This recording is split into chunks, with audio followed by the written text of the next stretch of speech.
Salutations. Welcome back, or shall I say, welcome to my renewed series.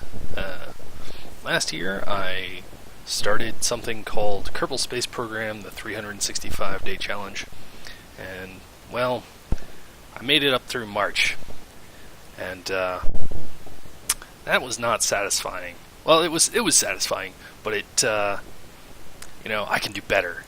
So, it's a new year. 2015 is a thing of the past. Well, a few hours anyway. And so I thought I'd record this intro to my renewed series. I'll be calling it Round 2. So yeah, it's just a little intro video. I'm just gonna launch a quick craft and talk a little bit about what the challenge is. So, I will see you on the launch pad. Alright, and here we are on the launch pad with our first ship. I mean, it's not really a first ship, it's just the intro. But we will actually be seeing this, or at least, at least a version of this craft later in the series. So, without further ado, I'll start my launch and talk a little bit about the 365-day challenge. So, yeah, the 365-day challenge. It was originally put forth by forum user Captain Sierra, and I followed his challenge, and it turned out pretty well. But there were a few things that I kind of wished I could change, and so I've taken that opportunity and changed it for this year's attempt. So initially, what is the 365-day challenge? At its simplest, the challenge is to complete, at a minimum, a mission or a part of a mission every day for 365 days. Now that's a pretty tall order, let me tell you what. But I think it can be done. And so originally, I'll go through what constitutes part of a mission. It's rare that we'll be doing a complete mission a day, but part of a mission, definitely. So, what constitutes a part of a mission? So I'll go through first what the original parts were, as defined by Captain Sierra, and then I have two additions that I made myself. So just decouple our first stage there. Right. So, Captain Sierra said that to count as part of a mission, you had to either launch from the surface of a planet to orbit, like I'm doing now, return from orbit to the surface in a controlled fashion, obviously. Crashes don't count as part of a mission, at least in that understanding. A ejection burn to another planet, so moons don't count. A capture burn around another planet. And that was it, I think.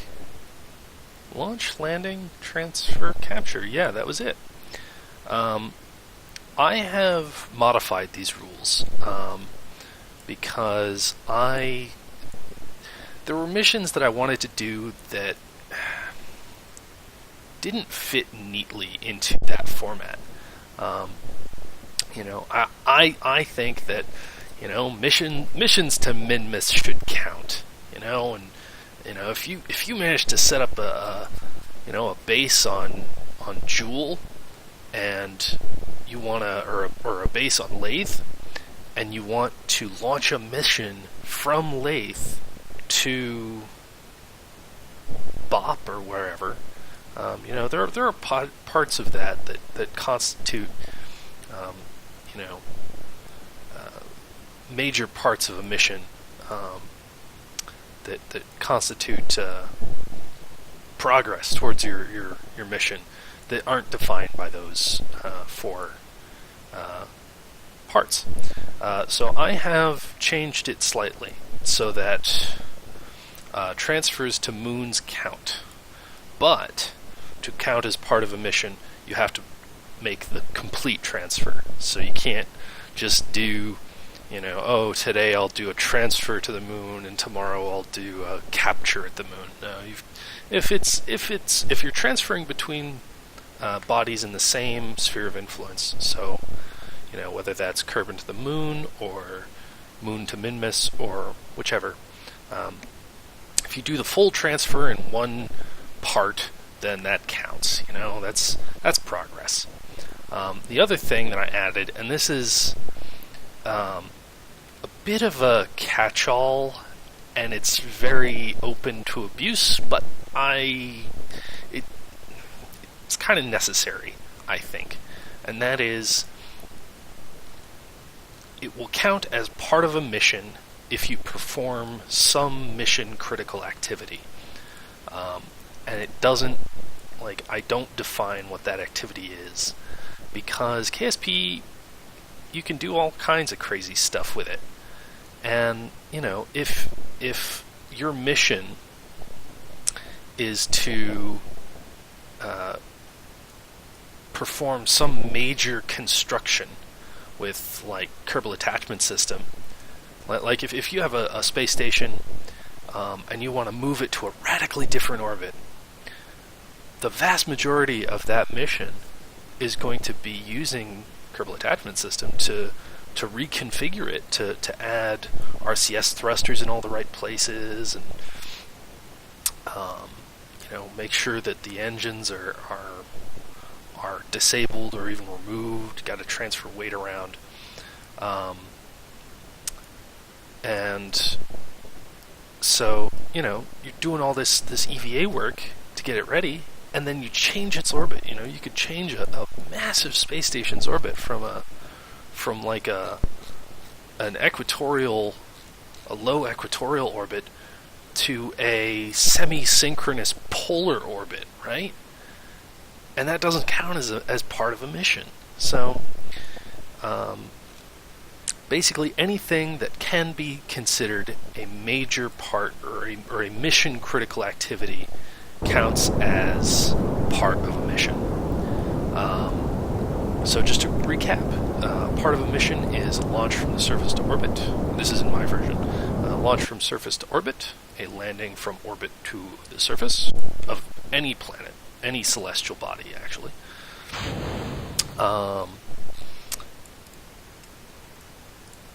A transfer burn to another planet, so Jool or Duna or Drez or whichever. A capture at a different planet, Jool or Drez or Duna or whatever.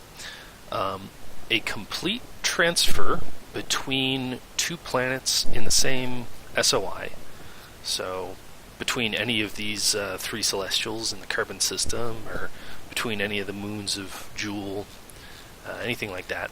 As long as you complete the whole transfer in one part, and any mission critical activity, whether that's running a science experiment in a particular biome, or doing some crazy EVA construction, or doing some big step that's part of your overall mission, that counts. But anyway, just gonna put this into a little orbit here, and but yeah, so that's kind of that's the challenge. That's the Kerbal Space Program 365-day challenge, and I'll be performing over the next 365 days. Once again, this is just an intro video, so this is being made and uploaded on December 31st, so it does not count. So my first video will be upcoming. So, watch this space. Ha ha. See? Space. Huh? Get it? That was terrible. But anyway, so... And, yeah, I'll be documenting my progress, and what I really want to do is I really want to see other people's attempts, whether they do it in blog posts or in a thread on the KSP forums or videos like this, whichever. It's a challenge. It's a good challenge, and it really kind of pushes your boundaries in terms of what you can do in KSP. But anyway, I think that's... I've already run long. Oh boy, that kind of sets the tone, doesn't it? For our intro video today. So, Valentina and Bill performing this test of the Alan Air spacecraft. Just floating around here. Hey! Alright. She seems optimistic about this challenge, and, well, so am I. So, well, I hope you join me on the rest of this epic journey. So, from little Valentina Kerman up here in orbit, thank you for watching. Hope you enjoyed. Hope to see you next time. Take care.